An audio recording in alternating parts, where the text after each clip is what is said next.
to another episode of Building the Pride. I am your host, Drew, and I am joined, as always, by my co host, Mike. Mike, how are you? Just as handsome as ever, Drew. How about yourself?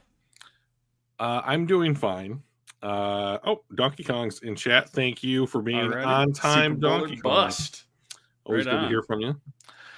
I'm wearing my Baltimore Ravens hat today for two reasons. Number one, I forgot my Tigers hat in the car. And number two, we stand with the people of Baltimore today because freightliners are running into their bridges, which seems nuts. So it was absurd. I remember seeing when I first saw the video, my jaw hit the floor, and I'm like, how is this a thing? It does kind of boggle the mind how something. I mean, you never anticipate that happening, right? You're always like, oh, they'll just miss the gigantic structure in the middle of the river. But hey, Pat, not doing all the well time. Tonight. Oh, Pat's in chat. Hey, Pat, Mr. Rothwell. Mike, some good news. All right, the Detroit Lions have been granted a certain kind of marketing program. Something to do with international branding, and they have been given rights to promote, as they would here in the U.S., their brand in both Canada and Germany, two pretty large markets. I'll be in Germany in a couple months. I'll be curious to see what they do. And so one thing that I think recently for the Detroit Lions that has been a real uptick, obviously Germany, right, is their brand is becoming more aware. People are becoming more aware of the Lions brand. Obviously, the success helps, right? That's usually a pretty key indicator of putting people in front of a camera. But we had Hard Knocks. Later next month, we'll have the draft in Detroit. The team is doing quite well, and now they're getting an opportunity to promote themselves in non-U.S. markets. So I don't know why they weren't allowed to do that, or if there's some special bonus, but they get to do this for the next 5 years.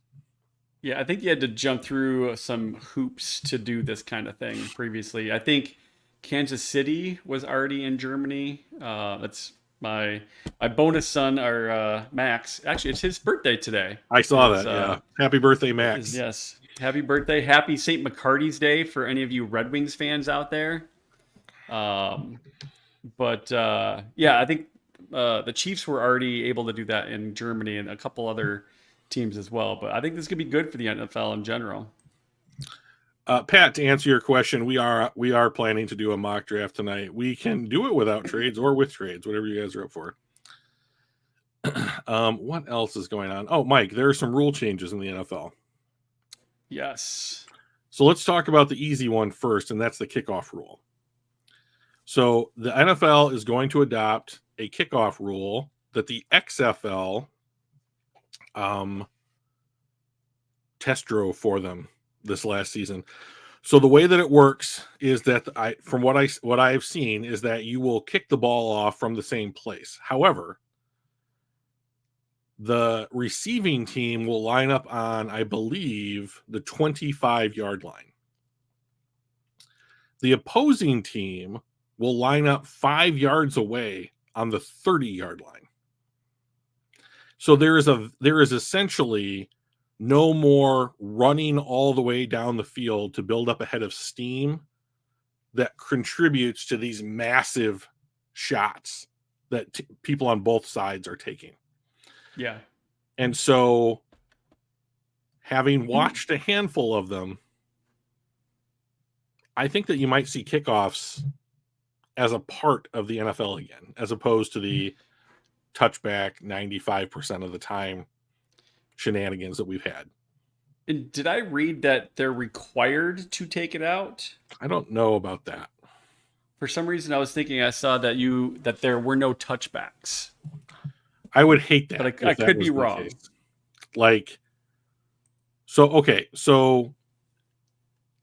that is the case, and the kicker just sends it up, into the stands, Is that a penalty on them for not allowing them a chance to return the kick?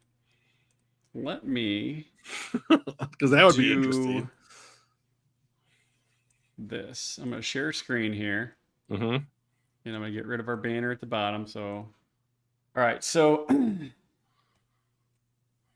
this is the new hybrid kickoff. So the setup zone is between the 30 and 35. The landing zone is between the 0 and the 20.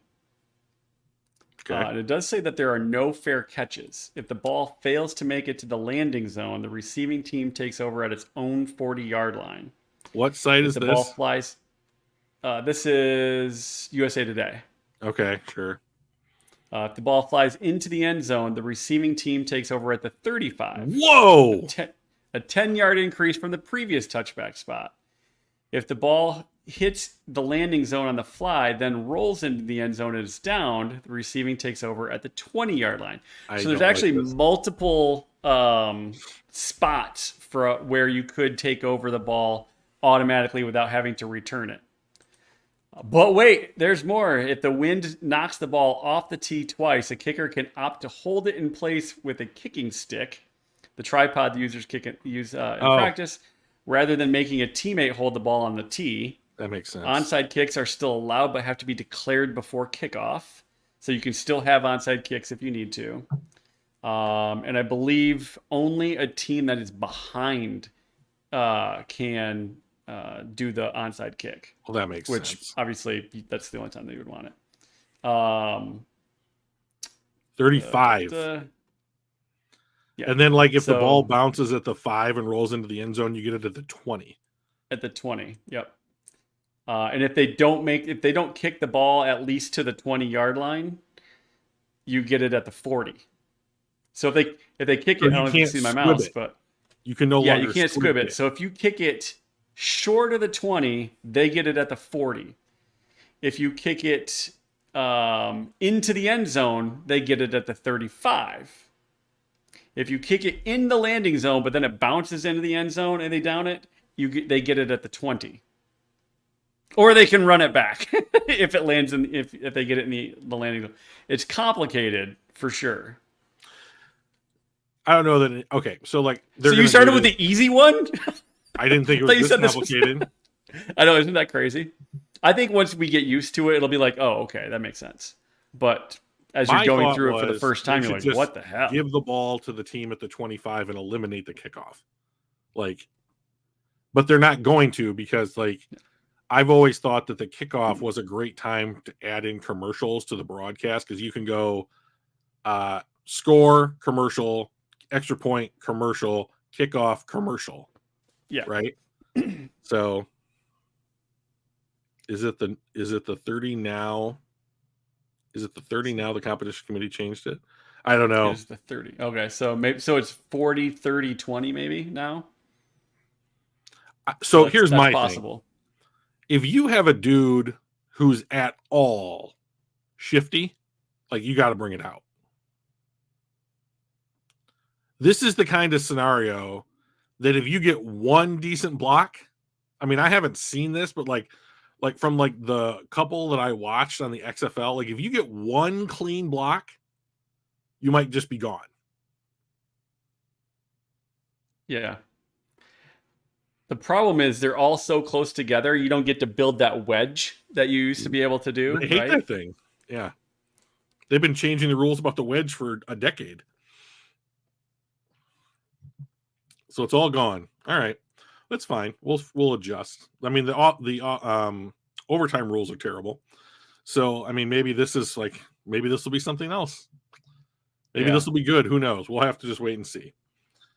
Certainly going to make football look different. And then, of course, it will. The other rule change that was approved unanimously today is the hip drop tackle is now effectively illegal. And if you commit one, the swivel hip drop, as they're calling it, from what I've read, you are assessed an automatic first down, 15 yards, and it's an automatic fine to whomever committed it. So that's some That is about as egregious as it gets for defensive penalties in the NFL. So Yeah, it's the most controversial one, right? I've seen so many people complaining about the hip drop, like, oh my gosh, this is flag football now, and all that kind of stuff. And I'm just thinking to myself, rugby did the same thing, and I don't think anybody's telling rugby players that they're being pansies and it's making rugby less of a manly sport or whatever. So like, there's ways that you can do this, and tackle people without hurting them. And this is one of those things. Like, hey, you know what?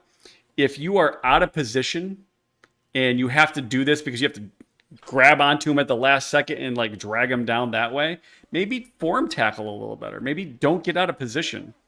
But I don't think it's fair to say that everybody's being like, it's, making it to be close to flag football because you don't want to destroy people's careers with what I would call a lazy tackle otherwise. So I'm cool with it. So one of the main hosts of the PFF podcast is named Sam Monson, and he's Irish and also a rugby fan. And so the difference, I listened to him talk about this for maybe 20 minutes the other day. One of the big differences between rugby and football is that, like, in rugby, you have to go 100 yards or whatever the length of the field is, right? But you don't have downs. Right. So, like, stopping someone's forward progress in football matters because of the down system. But it doesn't in rugby, because as long as you have possession, you just keep going until you either score or turn the ball over. So Right. rugby doesn't have a tackling problem, because in the NFL, they have been teaching guys to tackle to stop forward momentum as opposed to getting the guy down on the ground. Right? So, and we have just continued to see the NFL legislate tackling over the last 15 or 20 years. And the game could very well be safer. If they're showing that concussions are going down, great, but like, the examples that I have seen of the hip drop tackle as to why it needs to be replaced are unilaterally plays where someone was injured. And if you're going to use tackles where someone is injured, we might as well outlaw tackling. I don't mind things like the horse collar being eliminated, because that was just dragging some dude down by his back and throwing him into the ground.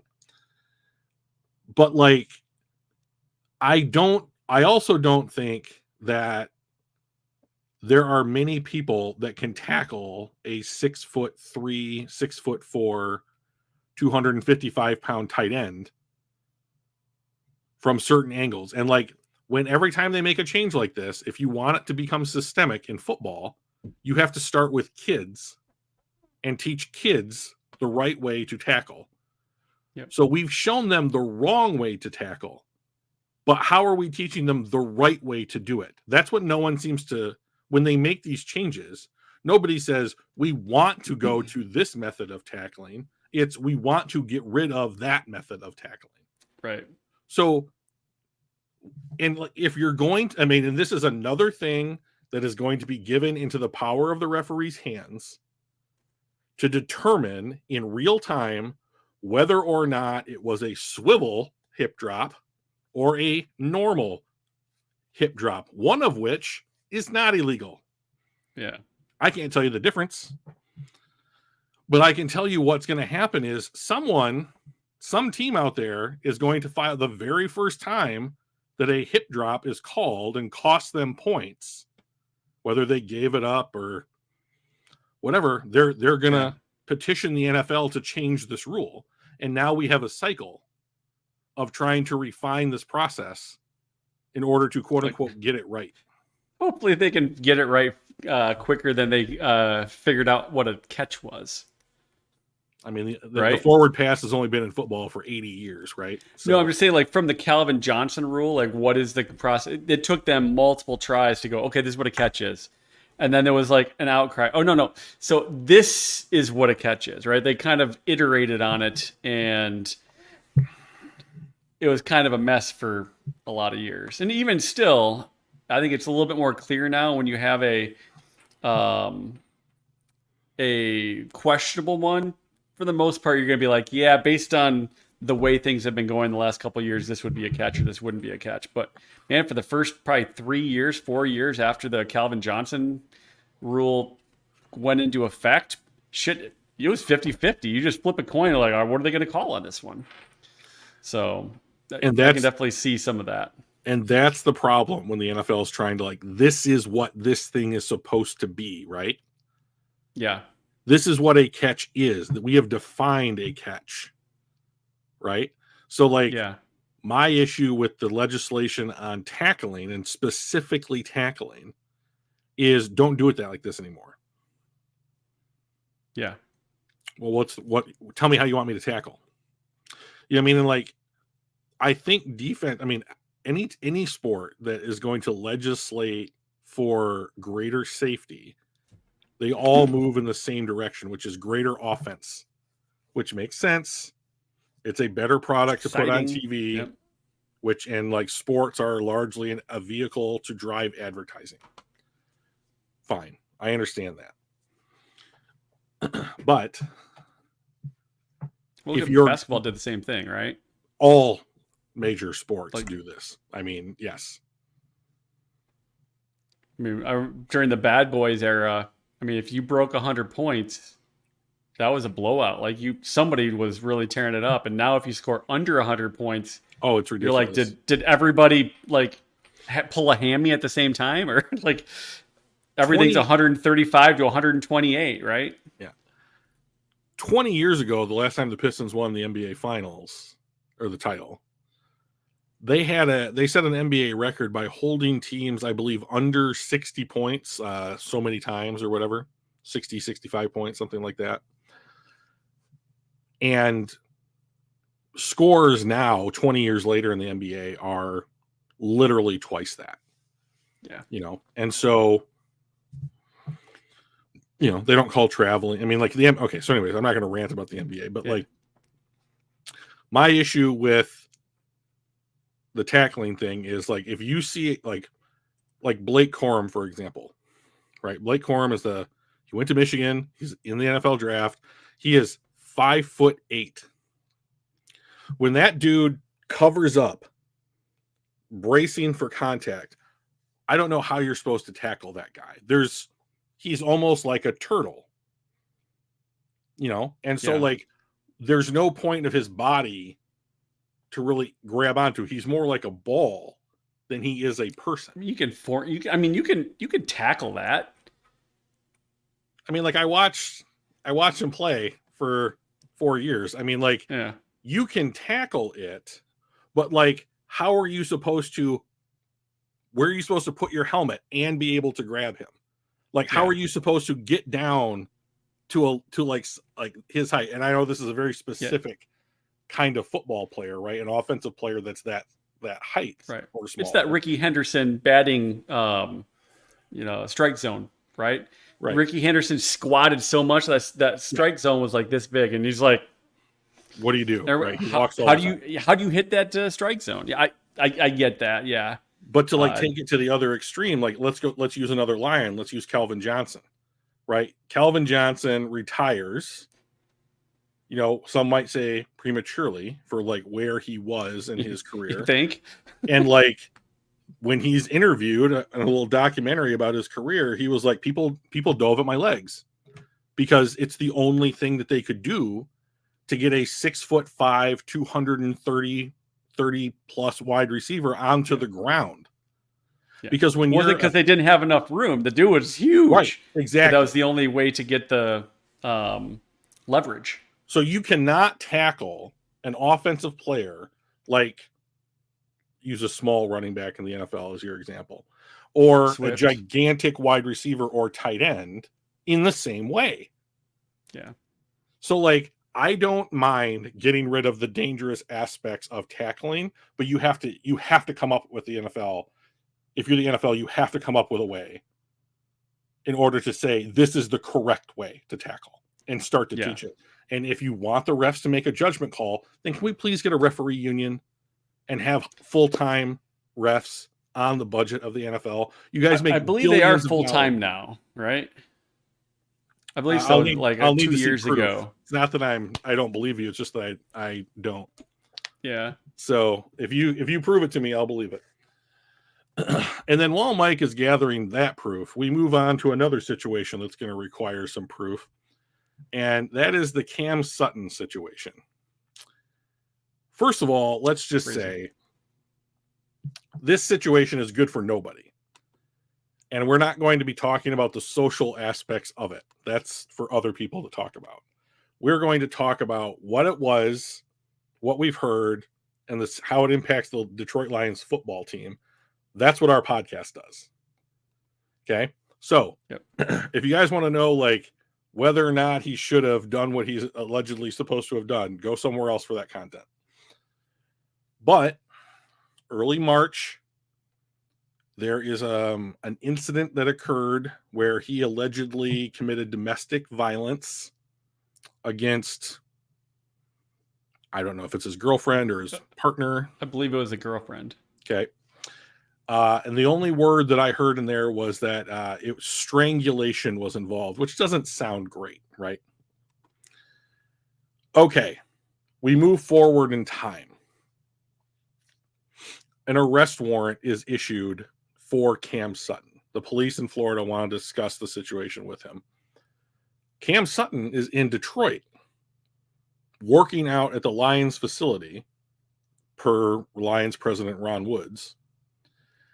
And the team, when they learned of it, approached Cam Sutton and said, we've become aware of this situation. We advise you to get counsel, legal counsel, and to turn yourself in.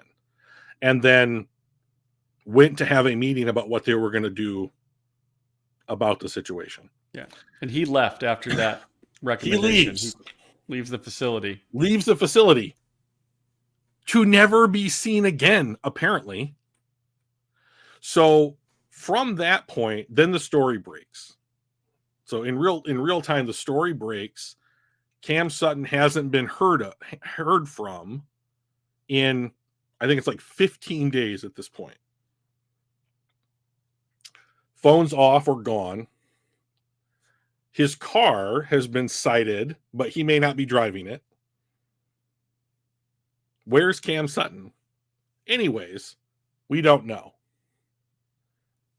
He might turn up at some point. I imagine he will.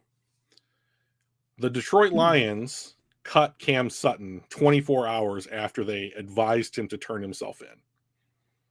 They post June 1 cut Cam Sutton. So his 10.5 cap hit should be coming off the books next year.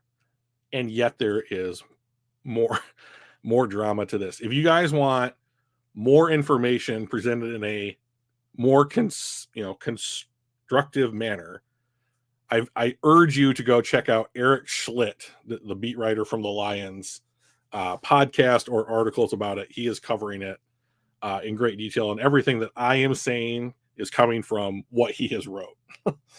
I'm just saying it worse. Yeah, you're saying it worse. Nice. Yeah.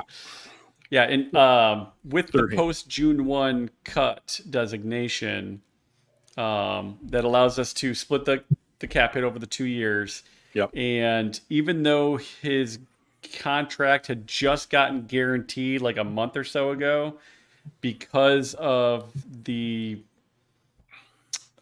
situation going on, there is likely the ability for the Lions to void the guarantee. They're going to try that, and then the last I saw, they expect to have some sort of negotiation with the NFLPA around what that's going to look like, but they're going to work to get the guarantees unguaranteed. But we are still we're still required to deal with the signing bonus proration. So to that end, once again, go check out Eric Schlitt's article, because that's going to break this part down. But the Lions will appeal to the NFL, to the league, and say Cam Sutton violated the NFL's code of conduct. And it's overwhelmingly likely that the NFL will be like, yup, and that they will grant the Lions some kind of financial relief. That's for cap purposes. If they want to actually get the money back, because they wrote him a check, if they want to get the actual money back, he has to be found, tried, convicted, and then they have to sue him civilly and win. Oh, wow. So that's years down the road. So, like, straight up, the Lions as an organization have to consider that money, the actual money, lost. They have to, like, they are appealing to have it not count against their cap, even though they wrote the check and it's gone. Yeah. So for everybody out there that loves us talking about the NFL salary cap and all its rules and ins and outs, there's a little nugget for you. But it's a developing story. We'll obviously pay attention to it.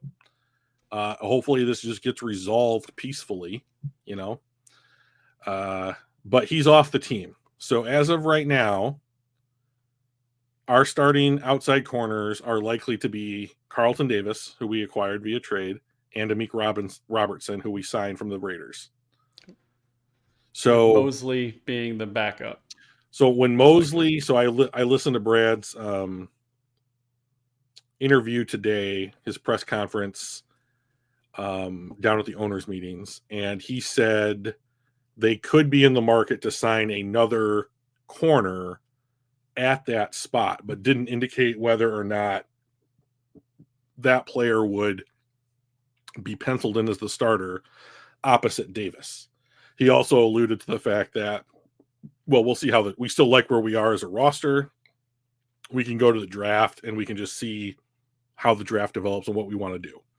So we are a month away from knowing roughly what the Detroit Lions starting offense and defense looks like. But this was not helpful. I know wonder if this had happened a month ago, do we make a play for L'Jarius Sneed? Right? I still say no. That's a whole, you know, if type of thing. But I am curious, like, what that might have happened in that alternate universe where this happened a month previous.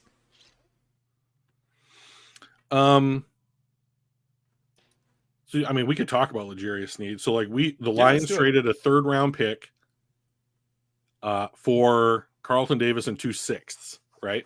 Yeah. They then are assuming all of his money, so 1 year, $14 million, which they restructured, and now he's on the books for like 9.5 this upcoming season, right? So he's going to cost just over $9 million to be on the Detroit Lions team next season, and then an extension is likely, I would imagine, if he does what he says. The dude sounds real confident.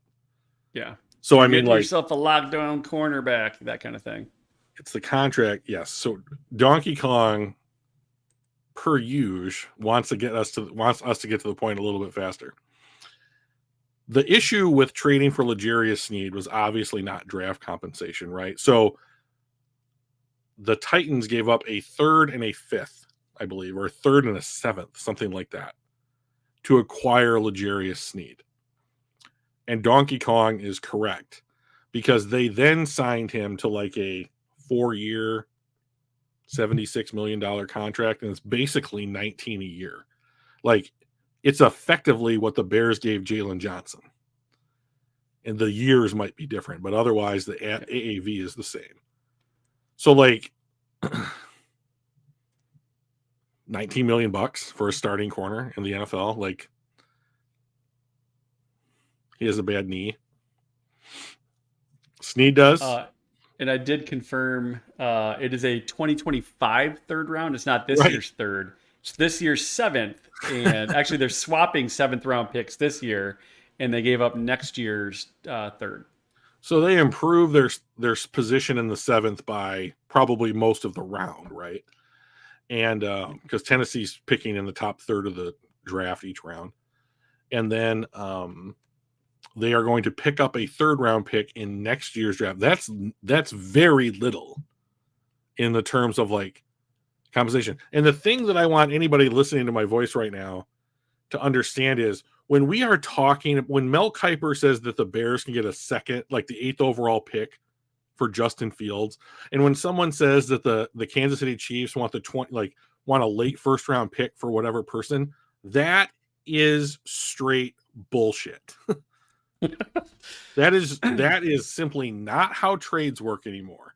Like, now the way that trades work is a lot what Donkey Kong said, which is like you are trading for the player based upon how much money that player is going to cost you on the extension that you are going to have to sign him to. Yeah. The Bears got a 6th round pick that could turn into a 4th round pick. He's got to play 51% of the snaps. And they've already said that Russ is the starter. Yep. At least for week 1. I don't know if he's going to stay the starter. We'll see how he goes. But like he played fairly well last year, considering they were like, we need to get rid of you for God knows what reason. Just the coach and his ego, probably. But if you look at the 5 quarterbacks, the first 5 quarterbacks drafted in the 2021 and the 2022 drafts, only one of them is still on the same team, and that's Trevor Lawrence. Yeah. Every other quarterback in those 2 classes has been traded. And Trevor Lawrence's stats are, I'm going to throw this out there, you're going to be like, shut up, nearly identical to Danny Dimes. Yeah. And Trevor's always like, oh, he is a top 10, top 12 quarterback. He's just on a bad team or, whatever. And Danny Dimes is like, oh, he's terrible. I'm like, I looked at him and they were almost identical. I'm like, holy crap. So, but yeah, he's the only guy that's still with his team that drafted him. And like, so I think it's interesting. Like Trevor Lawrence, everyone knew Trevor Lawrence was going to be the number 1 pick when he came out 2 years before he came out. Yeah. Everyone knew that Caleb Williams was going to be the number 1 pick 2 years before he came out. Like that still happens. Outside of that, like it's a crapshoot. Like Baker Mayfield wasn't supposed to go 1 until the week of the draft. And you started hearing rumors that like, oh, the Browns might take Mayfield at 1 over the other 2 or whatever. So like, I think it's interesting that, number 1 generational talents are turning into, all right, better than half, and if the only problem with Daniel Jones that I've ever had is that he fumbles the ball a lot. It's like Josh Allen, who's fumbled the ball more times than anybody in the league since he's been in the league. Yeah, but he makes up for it with like big time throws. Like that's the difference between him and Danny Dimes. But so the difference is that Daniel Jones doesn't make up for it with big plays. Yeah. And like that's the saving grace of Josh Allen is you're like, oh, that's Josh Allen. Yeah. And that's what he might have fumbled the ball away last time, but he's going to make a magnificent play for a makeup touchdown this time, and we're all even. Right.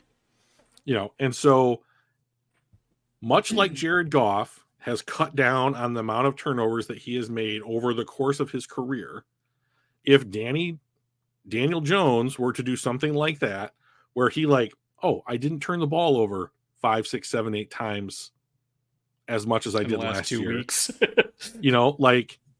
That would shoot his stock up. And he might, I know it's crazy because of the perception around Daniel Jones, but if he didn't turn the ball over as much, he's probably not going to incorporate those big plays, right? So you're going to have to do what you can to eliminate the mistakes. But if he eliminates the mistakes, he's a capable quarterback. Yeah. Is he going to be a top 8 quarterback? Probably not.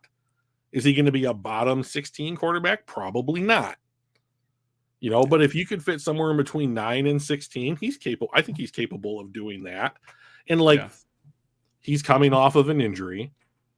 They've made improvements to their line. They've made improvements to their defense. Like, the Giants could be in a place where he has a foundation to be successful.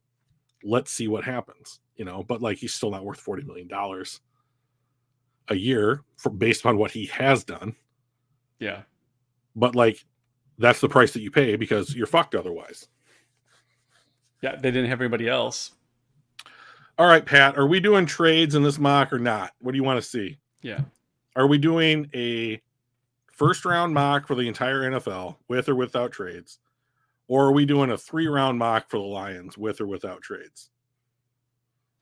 And while we're waiting for that feedback, want to promote next week. Next week, we're going to have a full 1-round mock, and there's going to be 6 of us. A6 is going to be included in this bad boy. And I know, right?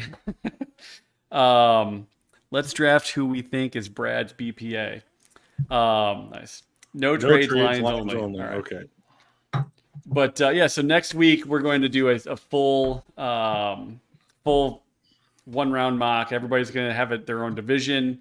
I'm looking forward to it. It's a ton of fun. Let's put that shit up on the. There we go. True loves me. I do love you. All right, so we're gonna pick the Lions. We're gonna go. A6 isn't the Cardinals guy, right? No, that's anybody but LA is. Okay. That's Luke's. Name. I don't know what happened, but like, the Cardinals guy and A6 like came in right around the same time, and I got the wires crossed. So let's. Can we slow the speed down to about halfway, please, Mike? Thank you. That's great. That's fine. Right here. We're going to do that. Okay. All right. Public versus PFF big board. Let's just put it right in the middle. It's fine. Middle. Positional value? It's right in the middle. Seems fine. Draft for needs. So we can turn the randomness up a little bit. That's fine. All right. Hatters, if Latu ends up on the Lions, I would be goddamn thrilled. Thrilled. All right. I love that dude. He's my edge one in this class. Go ahead, Michael. First of all, do we want to trade up at all?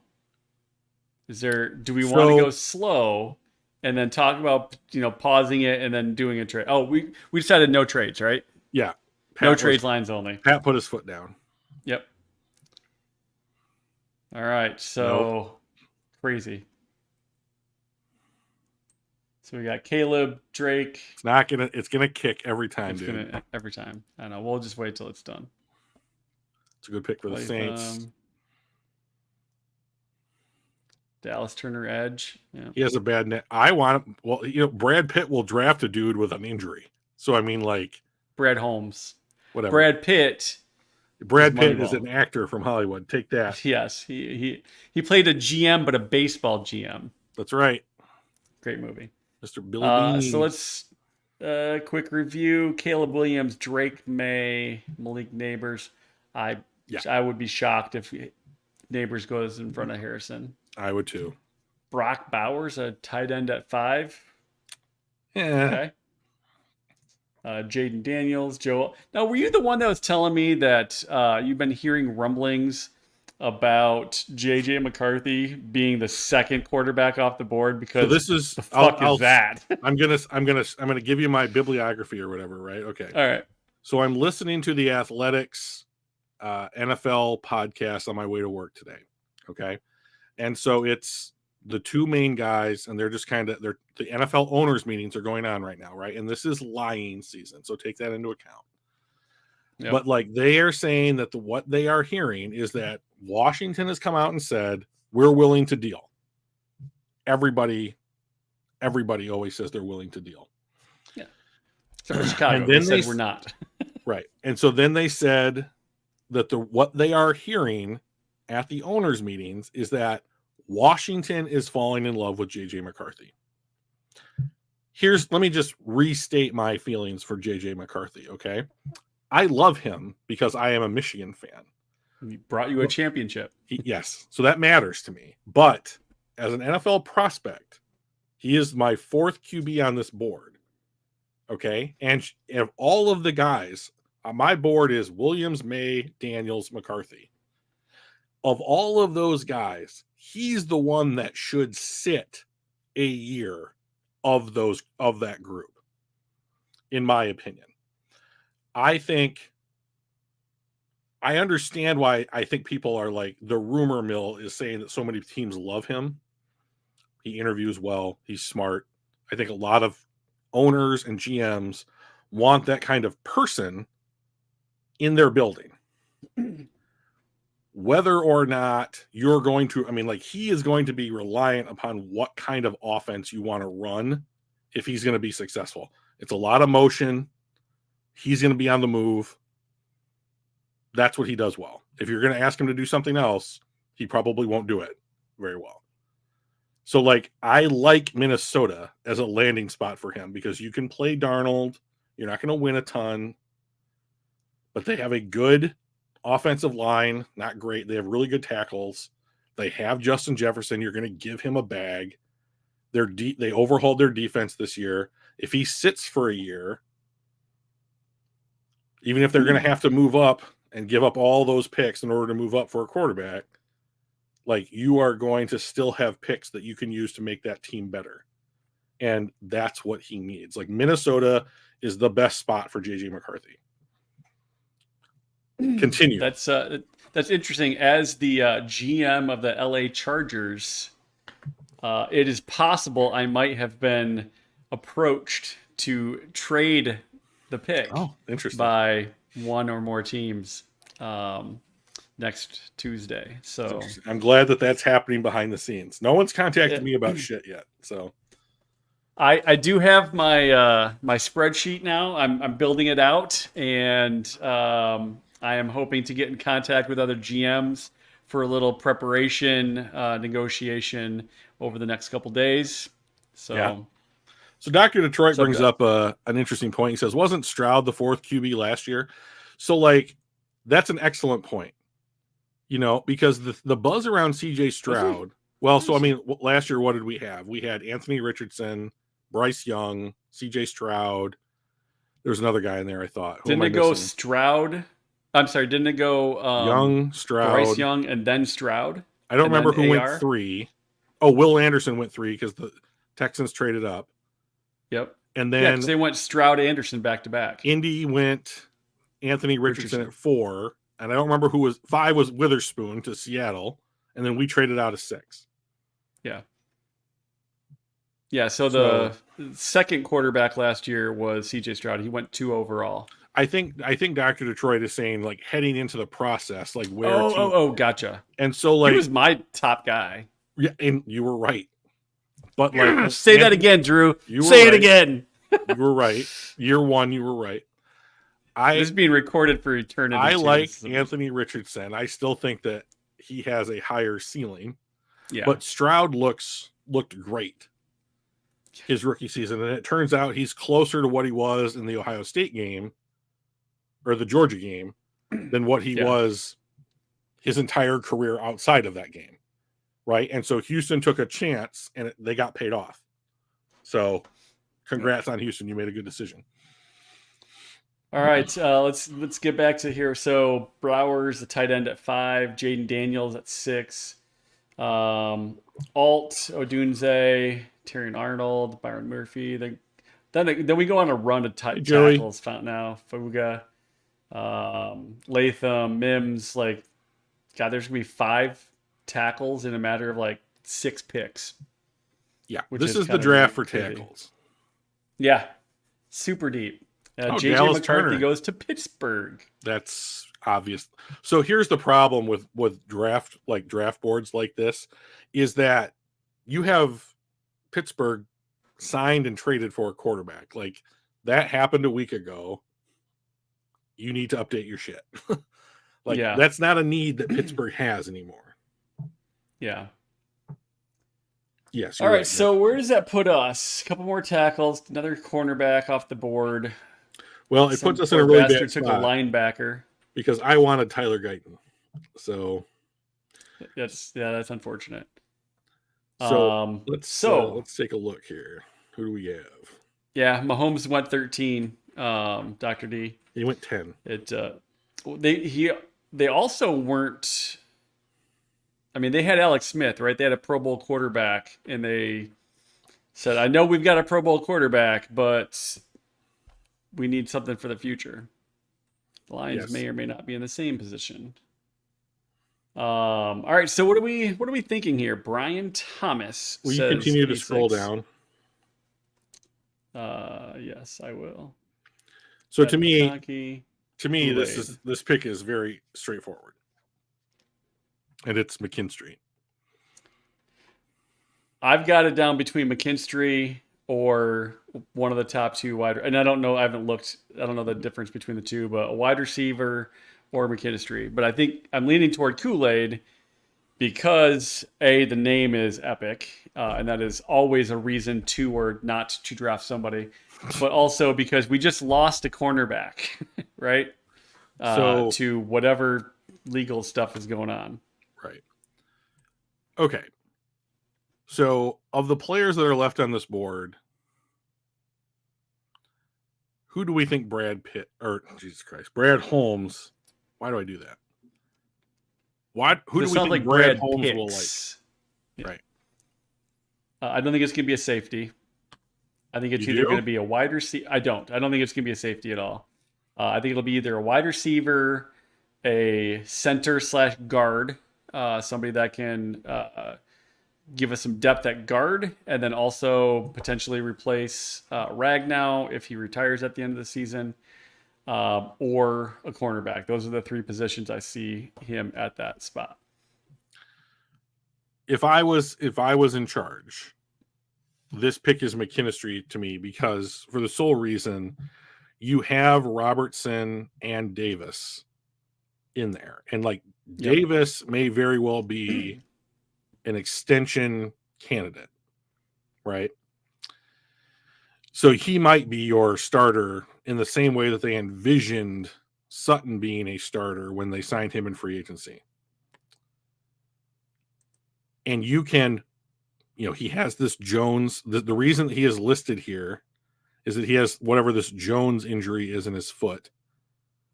And he's going to have to get that shit corrected sometime between right now and when the start of the season. So you give him that time. You don't have to play him, and you can work him in on a situational basis. Who do you want to see, Detroit? Just want to scroll down a little bit. Yeah, Mike, continue to scroll down for the gentleman, please. A lot of cornerbacks. Holy crap. So we've got Kool-Aid. We've got TJ Tampa. I like TJ Tampa. Mike. I'm not even how do you pronounce this guy's name? It is like Nike with an M. So it's Mikey. It's really? Mikey Sainristil. I was really looking for the last name, but it's Mikey, really? Sainristil. Okay. Sainristil. So if you like Amik Robertson, you will like Mikey Sainristil because they're exactly the same goddamn player. So if you guys are saying Zach Frazier in the chat, I think he is a center only. I don't think that he's a guard. He played 0 snaps. He has never played a snap position at guard in college.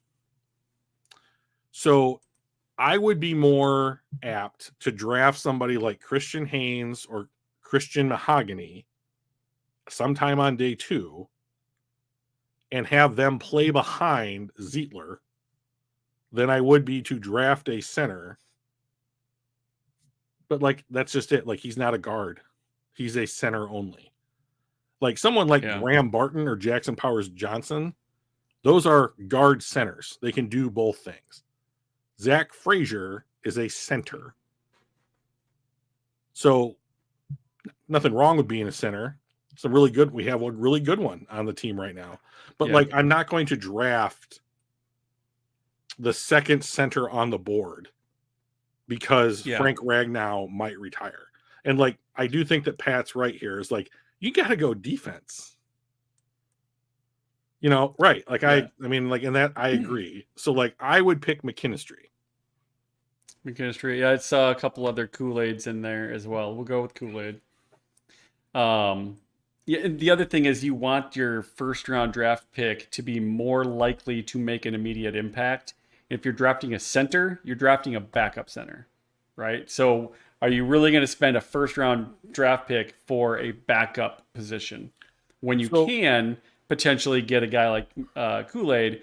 He may jump the depth chart and start, or he sure. might be maybe he takes over the corner, the nickel corner position over Branch, and have Branch move to safety, right? So like, I think that gives him an opportunity to make an impact right away, whereas taking a center or even a guard most likely does not.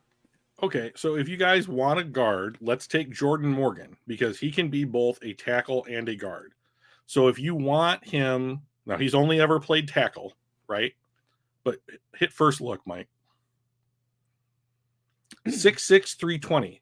That is around the range that the Detroit Lions like their guards. Look up how big Jonah Jackson was. Look how big Vitae was. And they are in this range. So Morgan needs to get stronger, whether he's a tackle or guard in the NFL, but he has desirable athletic traits and fast hands and feet that bolster his starting caliber potential. So like that's one dude's opinion, right? Yeah. But like, so he doesn't have inside lineman to center versatility. He has inside lineman to tackle versatility. And that's the more important thing. And now you are investing in a player that you're not going to be paying first round money to sit and develop them. Didn't we do that already in 2 drafts? Maybe. What do you mean by do that, Dr. Detroit? What do you mean by that? Sit and develop. Oh, Oh, probably with Broderick Martin. so I think Oh he yeah, means with JMO and Campbell, right? Or yeah. I don't think JMO was a sit and develop guy, but Campbell, and I guess Campbell really wasn't he's like the either. only He was wide going to receiver that be they drafted. yeah. And we didn't have a ton of depth. He just was Right. injured, and they knew he was going to take a while to come back from that. So, but if we know that they have done this with other players that they have taken early, day 1 or day 2, it's likely to assume that that is how they could approach this upcoming draft. Yeah. Right. So that seems to be a Brad Holmes characteristic is like he will draft injured players if he thinks that he can get a deal on them when they're not hurt. And like he is willing to sit a dude to develop them. You know? So like I think that should be taken into account if we're going to try to anticipate who he might take, right? And I think that that's a lot harder to do after last year's draft. But like, okay, so we have some guys on the clock. We drafted players who sat right, exactly. Yeah. So like, I think that Detroit has demonstrated enough that they're probably a draft and stash kind of a team, right? So, okay. So we are still looking for an interior offensive lineman. I have some thoughts on that. We could get an edge. I like Marshawn Nealon. He had a good combine. And he's a hometown boy ish, home state boy. Sure. Hey, for marketing purposes, that's important. Yeah, we get the Western So Michigan crowd coming over. Yeah. Yep. Yeah. For all things being equal, get the guy that can bring a little bit of more marketing. I will say that Brad Holmes, from his presser today, said that he would be going to Alabama's pro day and he'll miss Michigan's. Now, largely because he got to go to Michigan games during the season and hasn't had a chance to watch Bama games yet. So that's why he made the choice. But, like, you got to go check out Bama players. I mean, there's just too many good ones. So Jaden Hicks, I think, could be in the play here because, remember, they cut Tracy Walker. They didn't re-sign Chauncey Gardner-Johnson. So your safeties on the roster are Kirby Joseph and Iffy Melifongo. Brian Branch. Brian Branch can slide into that if we need to, which I think he will. So if you want a backup safety or like a rotational safety, we don't need a guard, Detroit. We should draft one, but they have a team that they can put out on the roster. You know, Zietler's not nobody. He was all pro, wasn't he? I don't remember. I'm He sorry, is Pro certainly Bowl, not he has not been All a Pro. Pro Bowler. Yeah. He is also 34 years old. So, well, we just picked a CB, Pat. I mean, like, I don't Yeah, know we that just took there's going to Kool-Aid. be back-to-back picks at CB. There might be a pick in the later rounds at CB for like a special teamer / developmental player, like Nehemiah Pritchett from Auburn might be somebody that you could look at in that role. So let's take a look at interior offensive linemen. So we have a pick at 73, right? Yep. That's Minnesota's pick in the 3rd round. So if Christian Mahogany is on the board at 73, I'm all in, run the card up to take him. Okay. But I don't know that you gotta also remember, like Zach Zinter from Michigan would be draft eligible at this spot if he hadn't broken his leg in 2 places, and like that is hurting his stock. So I mean, like you might even be able to pick him up like 4th or 5th round, just depending on what the medical prognosis is. So like I like Austin Booker, I like Marshawn Nealon, I like Gabe Murphy as edges. I think all those guys are, capable of being drafted right around here. So like if you don't take, you're always going to run the risk that like one of the guys gets taken the pick before you draft the next time, right? Yeah. So what do you think I think the Lions need more help on defense than they do on offense. Yep. So like I also agree with Dr. Detroit. Like I do think that they need a guard. The one from Western. So let's draft Nealon. This is kind of a that's the Pat guy I Rothwell would be themed draft. leaning toward as well. Okay. So can Mahogany make it to our next pick at 73? That is the question. Please, So far, please. so I don't want good. him to yell at me. Okay. So let's just take Mahogany. See, there are some dudes on this board that I wouldn't mind having on the team. There he is. So there we have it. So we have a developmental corner, a rotational pass rusher, and a draft and develop guard. Like so now we have Mahogany, Awasika, and Colby Sorsdal that are all of our backup interior offensive linemen. Okay. And like I think there are 6 draftable centers in this draft. And you might look at someone like Hunter Norzad from Penn State, like in the late rounds, if you really want to carry. And we're going to get terrible. Oh, we got 2 A's. That's great. They didn't like the Mahogany pick, but I think that's something that we need in the round 3. I think there's a lot of upside there. Here's the one thing that I don't think this big board, like all big boards, do very well, is that it's like they list guard on the need, but we took the 92nd player at 73, right? So it's almost a full round. Yeah, over we're reaching as far as we're reaching by 20 picks, right? So they don't think that the value of the quality of the player, even if it's a need, meets where you should be drafting, right? But if you're right, you're right, right? And this is the lesson I am taking from last year's class. Okay? Gibbs, Laporta, Branch were all great.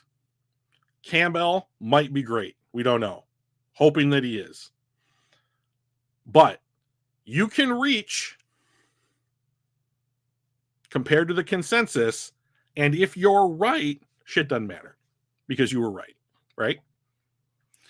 So like, yes, if Christian Mahogany is just a little bit better than replacement level, then this is a home run because he's going to be paired between Eric Decker and Frank Ragnow.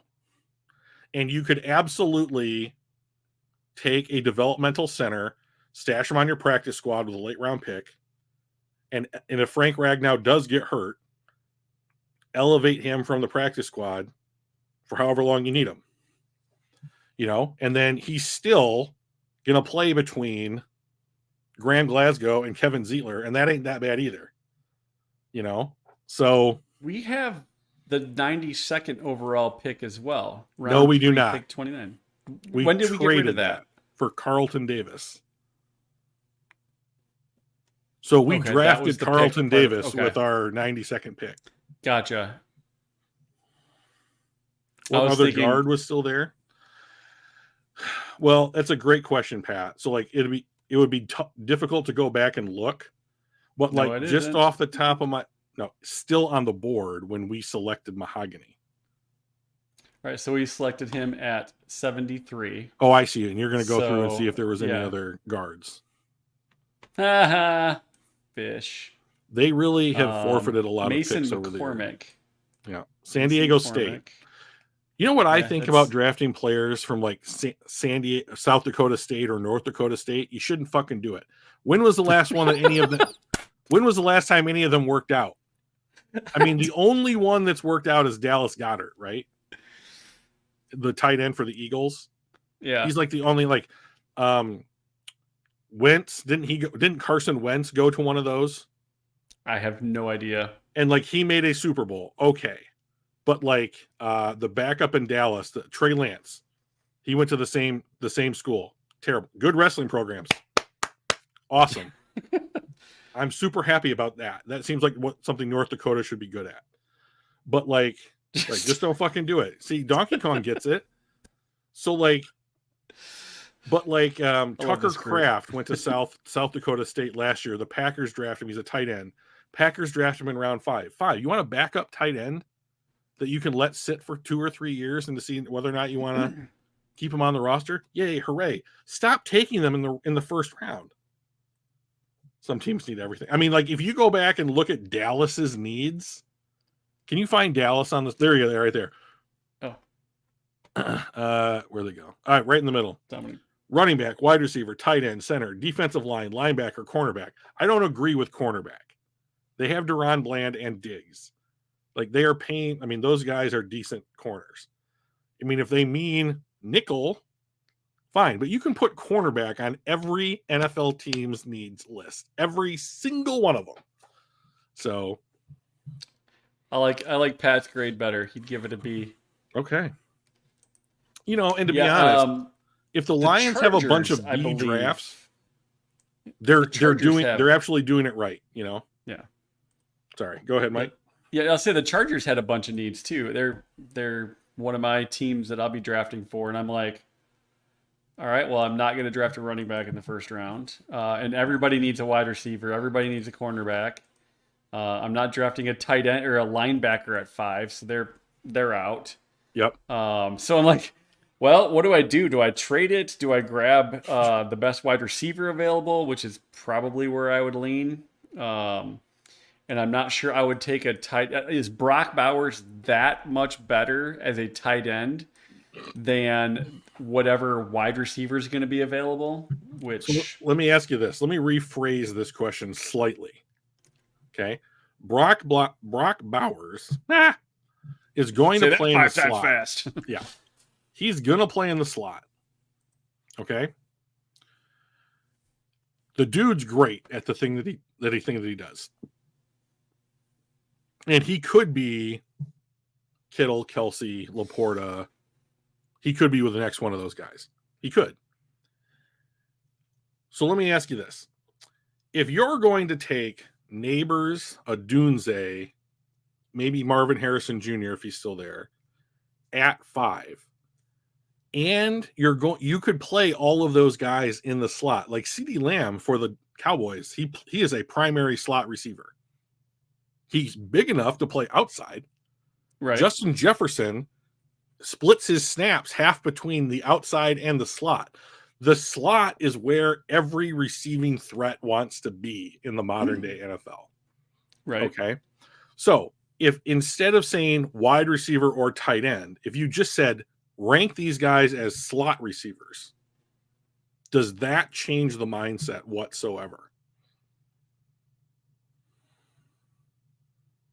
Well, so let me answer your question with a question. Sure.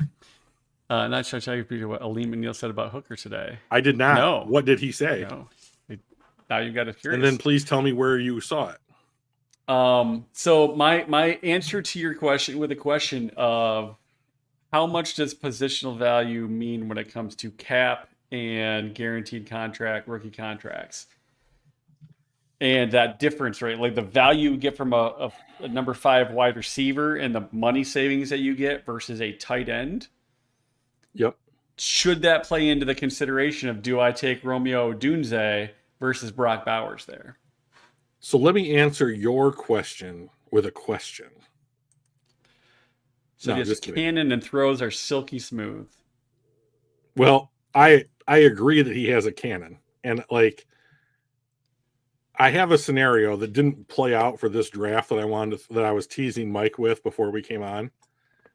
And we might be able to talk about that in a few minutes. But to Mike, to answer your question,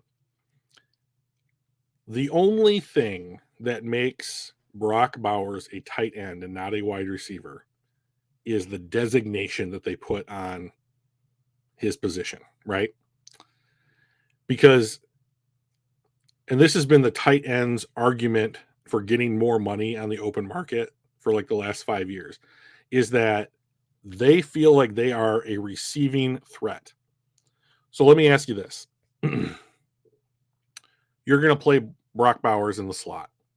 If he is an 80, 90 catch a year guy and scores 5 to 8 touchdowns, and he's just fucking solid at that, right? His whole rookie deal, you're going to re-sign that dude to, let's just say, something slightly more than what TJ Hawkinson got on the open market or not from the open market, but from the extension that he got with the Vikings, right?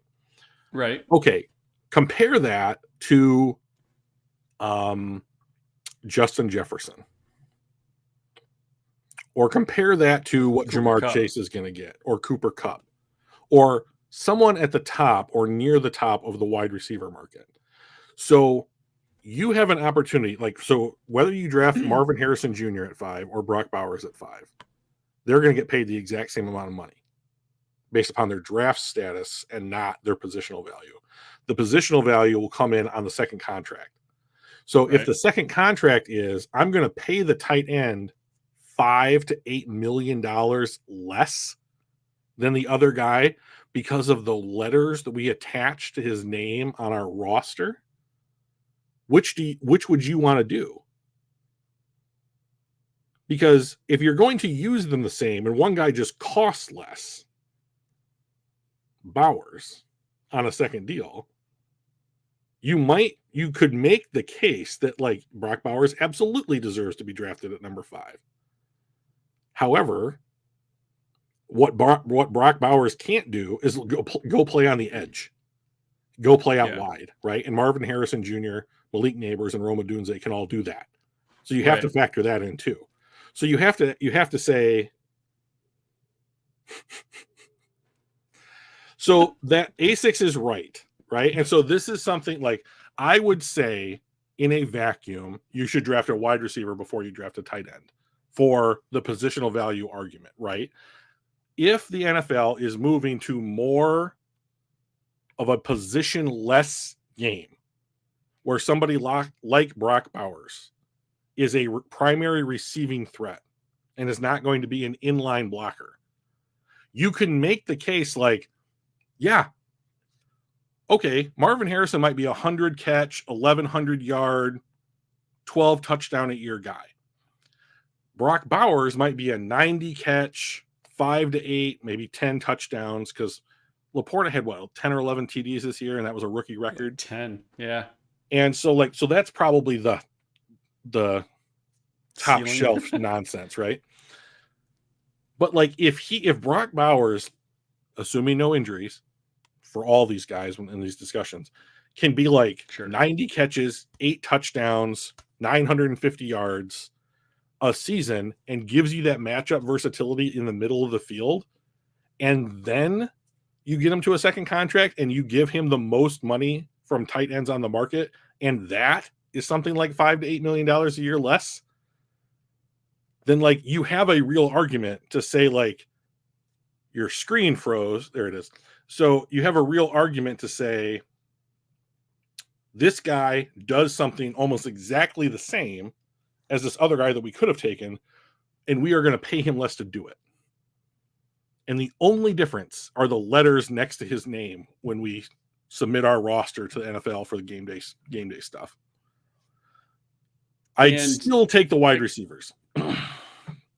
Yeah, I'm thinking the same thing, and I'm also thinking like that tight end also does block, or at least that's part of what Which the role is, right? he's not terrible at. People No, thought Sam no, Laporta wasn't necessarily going to be a good blocking tight end, and he had some real dingers on tape this year, right? So it's like yep. it's a taught thing, and I promise you, Jim Harbaugh is going to have somebody on that coaching staff that's going to be like, "This is how you do this," and you might be 6'3", 240, but you're going to do this regardless, and you're going to give it your everything. So, like, is he better than Sam Laporta? I mean, like, whoever they pick, I think the Chargers are going to throw him the ball 95 times this year. Yeah, probably. Didn't they get rid of a wide receiver? They got rid of 2 wide receivers. Was it both of them? They two cut of the expensive ones. They cut Mike Williams to get under the cap. Who's now at the Jets. Then they traded Keenan Allen, who's one of the best slot receivers in the NFL, for a 4th-round pick to Chicago. And now they are super under the cap. But they have the cupboard is bare at wide receiver for the Chargers. Laporta was clutch last year. I was shocked at how much they were using him immediately. But they very clearly had a plan and how they wanted him to work in their offense. And boy, did he, right? And like in our preseason Guess the Stats show, I think I guessed like 9 touchdowns for Laporta. Or 8. Did you or really? Something like, yeah. You know and what like, we should review that maybe next. We should go back and not next review it. week, because next week is gonna be our big mock draft. I can't wait for that shit. I'm really excited. Yeah. But like I predicted like an abnormally high amount of touchdowns for Laporta because I thought that they would throw him the ball. And he was very clearly tight end 1. But I don't think they were going to throw him that much. I did find a good video of what the new kickoff rule is going to look like. So okay, we'll roll tape. This is the NFL's developmental try shit out league. It's called the XFL. Yep. So you're going to line up on the 30 and the 35 facing each other. Kicker is going to be way the fuck back there. And he has to land it inside the 20, between the 20 and the he can't move until zone. He catches the ball. Yep. Okay. So, I mean, it doesn't look super impressive on the return side, but like you mentioned, if you can get behind that line, you're just gone, right? Right. You just have to, you just don't get the wedge type of thing that you would get before where you've got the whole team running down, creating a structure for you. There's no more waves of tacklers to get through, right? Yeah. So it's like, a wall. Right. You have to get through a wall. So that's going to present its own problems. But I bet you there are special teams coordinators out there right now just licking their chops. But like, oh, we are gonna do baby wedge shit, or whatever, and like, oops, there he goes, Yeah. I'm going to drop 4 people, and then I'm going to drop 3 people, and then the remaining 4 people are going to, have the frontier kind of thing. I don't know. But so anyway, I just thought that was super interesting. Yeah. I teased you before the show with a scenario that I thought we should talk about. All right, let's do it. Now, this mock didn't turn out the way naturally to discuss it. But when I said I wanted Tyler Guyton to be on the board, he went to 28 to the Buffalo Bills. Here's why. Next year, both Jared Goff and Eric Decker are free agents, unrestricted free agents. Okay. Taylor Decker. Did I say Eric Decker again? You sure did. I very much want this retired wide receiver for the New York Jets to play left tackle for the current day and Detroit Lions. Taylor Decker. Yes. Is an unrestricted free agent. Right. Here's a scenario. Be a year ahead on that transition. Okay. So at least with Taylor Decker. So you draft Guyton. He's your emergency tackle, right? And like the scouting report on him is he's an athletic monster, but he's got to get coached up. Okay. You have Penny Sewell and Frank Haley is our line coach. He can report as eligible, and he's enormous. 6'7", 327, and he was a former Well, defensive end. Holy yeah. shit! So I bet he's fast too. these numbers are from the colleges, so these are not their combine numbers. So you gotta. He's probably 6'6" and a little less weight, but he's still huge. And so you sit him, and he spends a season working with the offensive line coach and Penny Sewell. You go into 2025, so we're 365 days from this point. You let Decker walk. Please don't yell at me. You let Taylor Decker walk into free agency. Fuck. You let Jared Goff walk into free agency. Okay. You move Sewell to left. You play Guyton at right. Transition achieved. If the Lions played Goff and Decker the same amount that they did this upcoming season as they did last season, Goff would net you a 3rd round comp pick, and Decker would net you a 4th per the compensatory formula this last season. So the Lions go into the offseason, they re-sign their own, they go to the draft. Decker and Goff go. You have a plan at tackle. Maybe you give a year to Hooker. Maybe you make a move for a quarterback in the draft. I don't know what that looks like. Next year I was would just be gonna say, what if JJ McCarthy's sitting on the table there at 29? I don't think that the style of offense that the Detroit Lions run is the kind that JJ McCarthy is going to be good at. Yeah. Because they don't incorporate motion at the quarterback position. But it's hard for me to say with the running game the Lions have, the weapons the Lions have, and the line the Lions have, that he would be a failure. Do they not incorporate motion at the line because it does not fit well with our current quarterback skill set? I would have to say that's 99% of it. So it's not a matter that we couldn't adjust our offense to do that. Correct. But, like if they brought in Hendon Hooker to play regular season games, I imagine that they are not going to ask the exact same things of him that they asked for Jared Goff, because they are not the same player. Right. So like, as Dr. Detroit alluded to earlier, Hooker has a cannon. Well, now you can throw 9 routes to JMO. Hooker, it's hard for me to imagine a less athletic quarterback than Jared Goff in the current NFL. But like, because Scott Mitchell's retired. Right. Yikes. But like, that was the scenario that I was thinking. Like, Decker and Goff account for something like $41 million against the cap this year, right? Goff is like 31 or 32. Decker is 19. You get that off your books. Now you've got $40 million to play with. You've adjusted for the Decker situation by drafting a year ahead. You get some comp picks back in return. We know what Brad Holmes can do with draft picks. I don't know what it is. I don't know what it is.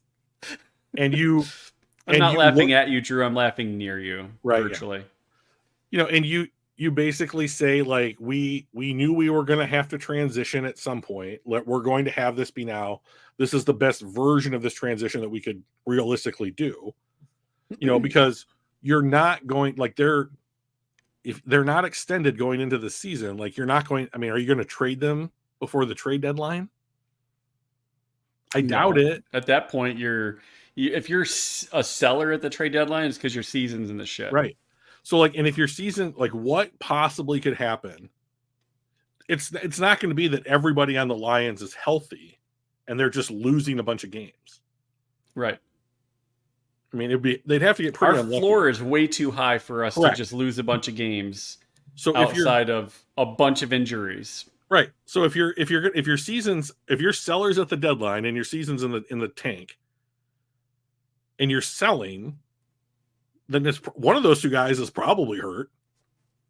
Probably Goff, which means no one's going to be buying them either, right? Exactly. So I mean, like, they are either, I mean, like, the choices before the Detroit Lions are extend those guys, trade those guys, or let them walk. Yeah. You know, and so, like, I have no idea. I mean, I would lean toward that their decision is to extend, but I have no idea. That's what I read today. Like, yeah. So, I mean, like, every time that I see that, like, they're talking about extending anybody, I'm like, have they done it yet? Because they can do it right now. Yeah, the last thing I read was both Goff and St. Brown are very high priorities to get extended yet this year. And I think they're working on it with St. Brown. I don't know if they're working on it per se with Goff, but they are high priorities to get done this season. And it might have said off season. I don't recall. So here's the thing. Like, Jared Goff had a good season this year, like one of the best that he's ever had, right? Yep. But you didn't know last year what this guy could be on this team. I mean, that's the thing. Like, when it comes to Goff, I think that they knew. Plus, Brad knows him from LA, right. Helped draft him or whatevs. You know, like, if you don't know whether or not you want to extend this guy, then you made a mistake in acquiring him. So, like, he's still on the roster, and they're going to take this thing down to the wire. Because most guys want an extension going into the year that their contracts are up. And, like, they're not doing that. Well, so it's not yet. It's still early. It's only March, right? Well, I mean, like, but that's just it. Like, we are in the last year of the deal. The new league year has started. We are in the last year of their deals for a bunch of these guys. You know, and, like, now that you traded for Davis, like, he's going to be extension eligible too. Are you going to extend Goff, St. Brown, Decker, Sewell, Davis all in the same offseason? McNeil is up. Yeah. Barnes is up. I mean, like, and that's not a big re-signing. Let's not get crazy. But, like, the other guys, like, you could see McNeil as a third round pick getting top of the market D tackle money. And what did D tackles get paid this offseason? It's only going, I mean, it's like Justin Madubuike from Baltimore got 22 a year. Are you gonna re-sign McNeil for 20 plus? St. Brown for 25 plus. Davis for, like, so if Carlton Davis has a season that's like, yeah, this guy can be a number one corner, you're going to pay him $18-19 million a year, which is double what he's making now at 9.8. Right. So now you can restructure some of this, but, like, then you're just putting it forward. You're just kicking the can down the road, you know. And then, like, you have to. Do you want to sign Taylor Decker again? You know, if he signed again for what he's making now, 19 a year, then basically what you're saying is you're making a lesser percentage of the cap than what we gave to you like 3 years ago. So is he willing to take that money? I would say probably at his age, probably. He's 31 he really wants now. To, I know, but that's what I'm saying. Like, at his age, at the age of 31, I don't think he can expect a huge raise. Just based on, like, the trajectory of careers starting at that age, right? So I would say, yeah, he'd probably be fine with taking the same thing as he's doing now, and he loves it in Detroit. Like he wants to win in Detroit. So I would guess that he would even take a pay cut to stick around. That would be interesting. So like when everybody talks about like what we can resign people at, there's always a number where you would resign almost any player, right? Yep. Unless it's There's a Will Harris. low there's a low number, right? Right. That you have to reach, but anything at or above that, you're going to be like, yeah, I'll do it. Did I tell you that I saw the other day on Twitter that Jerry Jacobs was like, I don't understand how I'm still a free agent? No. Oh, Jerry, let me count the ways. And I was like, I replied like, you don't? Did you watch your own film? I mean, it was terrible. I mean, like, I was like, you know, the whole time I'm like, I have watched DJ Moore run by you like you were not even there twice last year. You know, like, come on, bro. Like, seatbelt gang be damned. Like, I understand why you're still a free agent. You know? Yeah. Who was our other cut? Is Will Harris? He's not gone with us anymore, right? Yeah. Did he get re-signed anywhere? So I went through, because I'm a nerd, I went through every signing in the NFL on NFL.com today, and I didn't see his name. I think he's still a free agent. Yeah. Which makes a ton of sense. Yeah. Yeah. So, all right. Well, next Tuesday, April 2nd, it's going to be me. It's going to be you. It's going to be anyone but LA. It's going to be Michael Wartnaby. It's going to be A6. It's going to be my buddy Brian. We're going to do a 6-man mock draft. Do you remember which divisions you've got? Yes, Michael. I am the AFC North and AFC South, and I have 6 picks to make. NFC South, right? And the I AFC believe the South? AFC South. Oh, okay. Wait, did I get Danny's division? I thought so. Then yeah, it's the NFC South, and I have less picks. Yeah, I'll double check that. It's going to be great. It's going to be great. Long. Yeah, I'm excited. And if you really enjoy hearing people talk at the same time, you're really going to have a good time next week. Because there's going to be a lot of change. Says Patriots taking Caleb Williams. Oh, are you the AFC East? Because the Bears are not coming off. He is. Pit. There's no way. AFC East. I don't think that I realistically don't think that there is a trade. I don't think so. Didn't they already say that they're not trading? Like we this is our pick. We're not going to do it. No, the way that I read the Bears' new front office is they're more savvy than that. Like if they are going to say something, they're going to come out and say, "We're just going to take Caleb Williams at 1. We're not taking trade offers. Move on." You know. Yeah, and I thought they did. They didn't just say Caleb's name, but I thought they said that they're not accepting trade offers. Yeah, maybe not. They already gave him a key card. Well, I mean, like Keenan Allen showed up at his pro day. I mean, like that's kind of weird. I mean, that doesn't happen very often. Did they go to the same school? No, but like Keenan went to Cal and played in San Diego. And like the Rams the Chargers play in Los Angeles now, and USC is in Los Angeles. So like he has lived in LA his whole goddamn life. And like that's where the thing was. So, I mean, I'm sure the Bears just called him up and be like, "Hey, can you swing by USC's pro day?" You know, and like they're just going to let him in. I mean, they're not going to say no, Keenan Allen. You don't have the credentials. Your laminate doesn't work. So, I mean, yeah, maybe they give him a key card. Like I don't care. I mean, but like this is the worst kept secret in sports. Yeah, well, it's just like the Trevor Lawrence pick, right? Well, who was the kid that the Blackhawks took that was like fucking Junior Gretzky or whatever? Bedard? Yeah, Connor Bedard. They were never not going to draft that kid. Are you insane? No. I mean, like, this is the same thing. Yeah. Yeah. So like, I don't think that there's no trade offer that can be made to get the Bears to move off this pick. No. So the NFC North will be my buddy Brian. The NFC South will be Drew. The NFC Oh, it is East the will be NFC South. Michael Wharton to be. NFC West will be anybody or anyone but LA. His name is Luke. AFC North will be Drew, so you get your Ravens. AFC South and AFC West is me, and AFC East will be A6.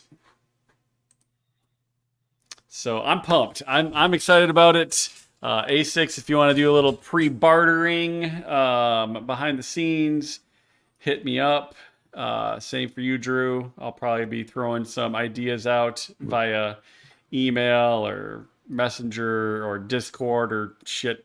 Email, all sorts of stuff. Text. Well, I threw you at Legarius Sneed trade, and then I was for a team that I wasn't in control of. And then That's they why I was traded so him. confused. They traded I'm him like, the next day. Yeah. So, well, now you know who you've got. Yeah, I'm gonna go practice right now. So Right on. All right, guys. We appreciate you.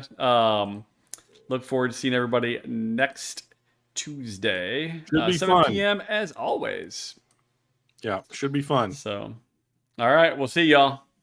See you guys.